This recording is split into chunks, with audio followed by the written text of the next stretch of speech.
Who you think you are is fundamental to how you live your life. If you believe you are not enough, if you believe you're too much, or if you believe you are fabulous and wonderful, which I hope you do, you will live your life through that lens. You will create that life according to those beliefs. So if there are areas in your life where it's not working as well as you would like, why don't you stop and investigate? Who do you think you are in those areas that it's not working? Who do you believe you are? Now, in my videos, I often talk about childhood conditioning, but let's just analyse what that really means.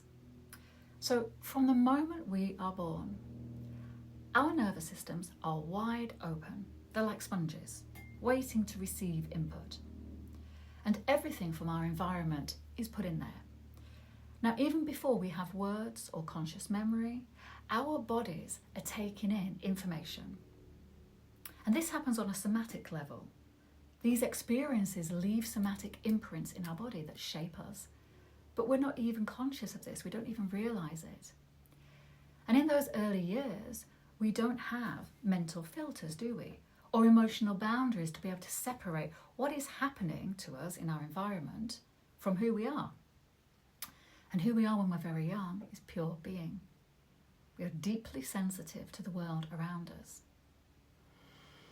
So when we experience situations that feel unsafe, now this can be through trauma, neglect, criticism, or just not getting the right amount of love and attunement for our needs, we unconsciously create survival strategies that protect us. Now, as we get older, these survival strategies can look like people-pleasing, perfectionism, staying small in your life, always having to be the strong one, looking after everyone else, or shutting down your emotions and numbing out to life, or overachieving and being a workaholic. Now, these patterns, they do serve a purpose. You know, they're needed, they help us feel safe, they ensure that we're accepted into our tribe. But over time we forget that these are adaptations to our environment, not who we truly are. But we begin to believe they are who we think we are. So we might say things like, oh, I'm shy, I'm a perfectionist, oh, I'm always the helper, you know, oh, I don't do feelings, I can't show feelings. But these are not our true nature. Remember, they are survival strategies. Layers and layers over the years of protection, of coping mechanisms that get woven into our nervous system, mind and body. And these coping mechanisms become what we think of as our personality. We've all heard people say, or we've said, you know, this is just the way I am. I can't help who I am. This is the way I was born. This is just my nature. But this in itself is a conditioned response if we analyse it. Because where does this belief come from? It comes from a mix of cultural messaging, family conditioning, and psychological misunderstandings.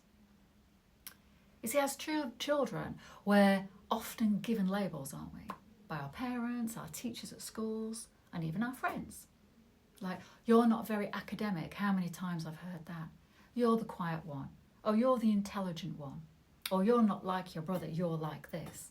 Oh, you're the strong one. Oh, you need more support. And because the nervous system is still developing, we're just absorbing these labels as truth. And we mistake these adaptive behaviours that we've used to feel safe, loved and accepted as who we really are at the core. And also many traditional psychological models, especially older ones, you know, back in the 70s, 60s, 50s, we've been told that personality is something fixed and static and unchanging, haven't we? We're taught about personality types or personality disorders. And they sound like they're fixed categories rather than a fluid expression of life's experiences and adaptations. So someone I love very, very dearly struggles with anxiety. So she decided to go to the doctor to get some help. And I couldn't believe what she was told. She was told that she was a type A personality and that because of this, she should expect to feel stressed. Now, I can't express to you how awful this is and how deluded, because this label reflects a deep misunderstanding of how human beings actually work. It handed her a limitation.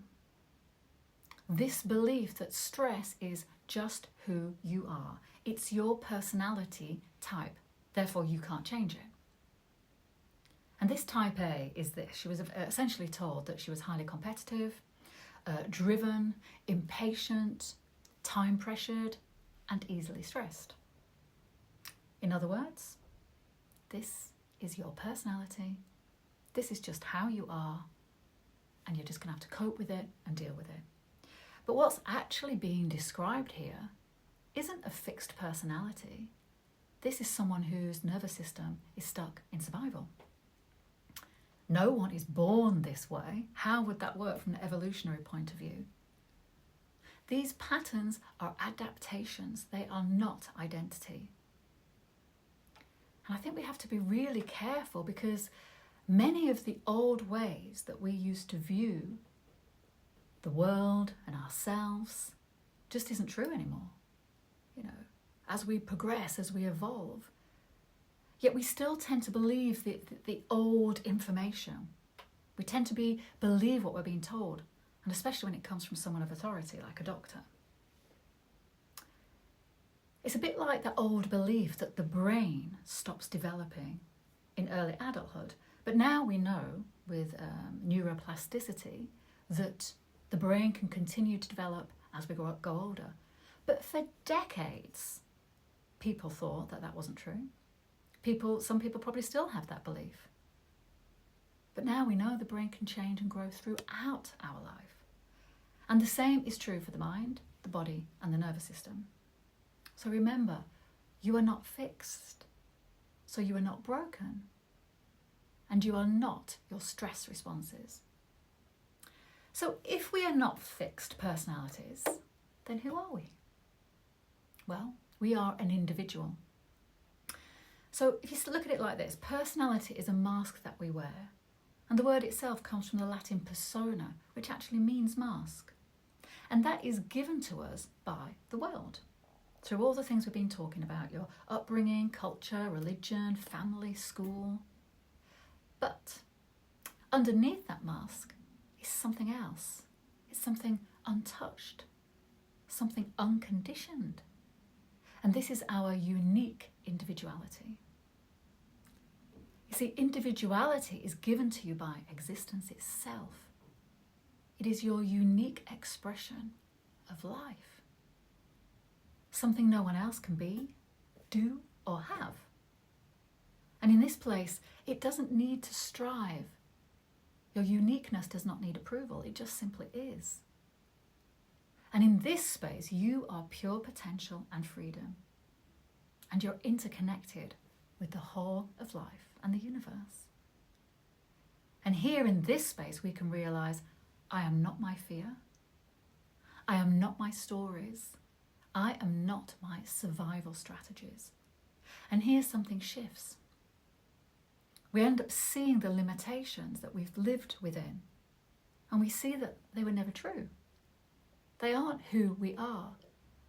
It's like the walls of a cage that we built around us in childhood, and then these were reinforced by society. So when you reconnect to your individuality, to the aliveness beneath the mask, you become free.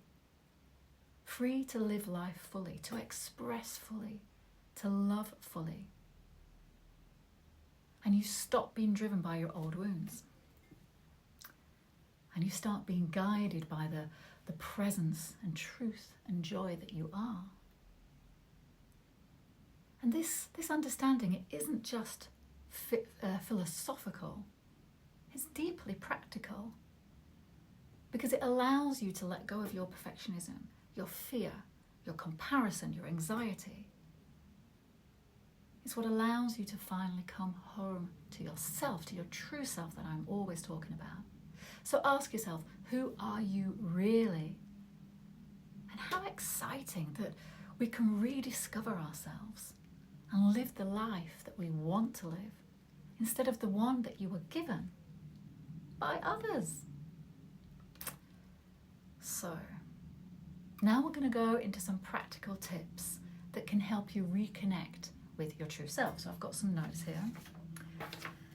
So you can come back to these practices, whenever you want, but if you've got time now, then wonderful. So I recommend sitting down, just taking a second to close your eyes and just breathe. In and out 3 times. In through your nose and out through your mouth. Once more, breathing in and out. Now, so the first thing we must do is to become aware. Become aware of that voice in our head. So stop and notice when you hear yourself saying, "Oh, this is who I am. I've always been like this. This is my personality." So this simple act of noticing creates a space between that belief and then the story that we attach to that belief. And this is what allows us to start shifting into a more awakened state. And then we have to come to the body. Because of course these beliefs are only happening in the mind, they're not happening in the body as well.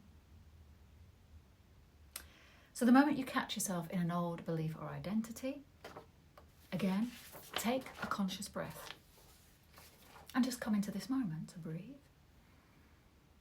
And just think, what would it be like if you stopped adding thoughts to that moment? If you stopped adding stories and just allowed yourself to be in the moment in your body? Just feeling your breath moving in and out of you. This helps us drop from thinking to sensing.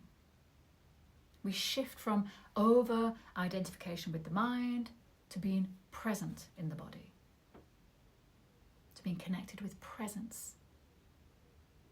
Because in presence, in the now, over-identification doesn't exist. That's all up here in the psychological time frame. And then I want you to feel how alive you are. Feel your aliveness.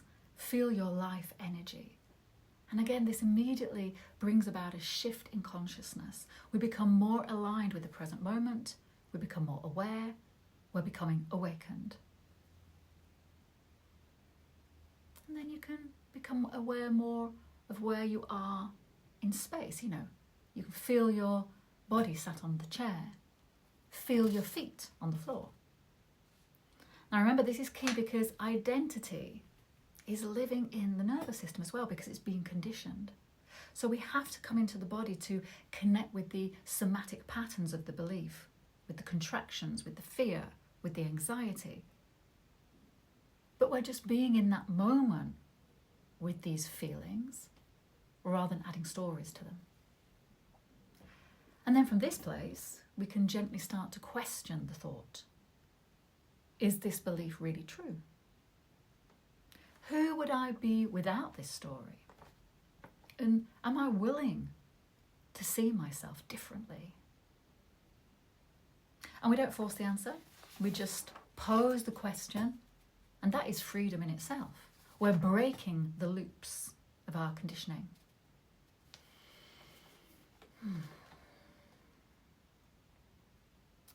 And then we reconnect with our I am. So before you are this or that, before any label or story, who are you? You just am. I am. So then just say to yourself, I am. I exist. And just repeat that. Because in our core individuality, we are pure, formless being that isn't shaped by the past, labels, and our roles. And then from this place, maybe we can start to take authentic action. We can start to think, well, what would I choose to do if I wasn't being driven by this belief? Whether that's people pleasing, fear. And these small authentic choices, if we keep making them over and over again, we can rebuild connection to our true selves. So I'm just going to summarize for you. When you notice that you're stuck in a belief, an identity, there's the first step, that awareness. And you pause and you breathe. Then you come into your body, connect with the feelings of the belief without adding any stories. And then from this aligned place, you can question the belief. And then after this, you can reconnect with the I am. And then, if it feels right, you can choose authentic action, but from that present moment, not from your past. Feels good. Throwing my papers on the floor. I'm just going to connect with myself and breathe.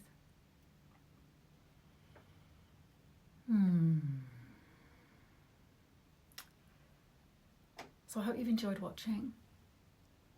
And as I always say, if you have, then please share, like, subscribe, do all the stuff that helps me feel supported and to helps show YouTube that I'm supported as well. So have a wonderful rest of your day, whatever you're doing.